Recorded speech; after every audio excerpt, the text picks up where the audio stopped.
తొక్కలో చిక్కీ అని మాత్రం తీసేయకండి. ఈ చిక్కీని నేను ఎంత క్వాలిటీగా చేశానో చూడండి.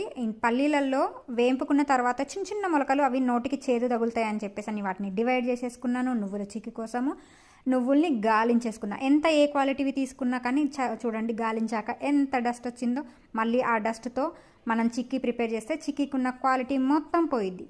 సో వాటిని గాలించేసుకొని శుభ్రంగా వాటిని ఎండబెట్టేసుకొని మళ్ళీ తడిదనం ఉండకుండా వాటిని మంచి స్మెల్ వచ్చేంత వరకు వేయింపేసుకున్న తర్వాత ఇంకా పాకానికి ప్రిపేర్ చేసుకోవాలంటే మెయిన్గా మనకి బెల్లంలో డస్ట్ ఉంటుంది కాబట్టి వాటిని కూడా ఫిల్టర్ చేసేసుకొని మెయిన్ ఇంగ్రీడియంట్ ఏంటంటే పాకం కరెక్ట్ స్టేజ్లో చూసుకొని మనం నువ్వులను అందులో వేసేసుకొని ఇంకా చిక్కీకి ప్రిపేర్ చేసేసుకోవడం. ఇంత క్వాలిటీగా ఇంత హైజీనిక్గా మా దగ్గర ఫుడ్స్ దొరుకుతున్నప్పుడు మీరు ఇంకెందుకు ఆలస్యం, స్క్రీన్ పైన కనబడుతున్న నెంబర్కి వాట్సాప్లో ఆర్డర్ ప్లేస్ చేసేసుకోండి. అండ్ ఈ 2-3 కేజెస్కే కాదు 20 కేజెస్ అయినా సరే ఇంతే హైజీనిక్ వేలో ప్రిపేర్ చేస్తాము. ఇంకెందుకు ఆలస్యం, do subscribe and bye bye.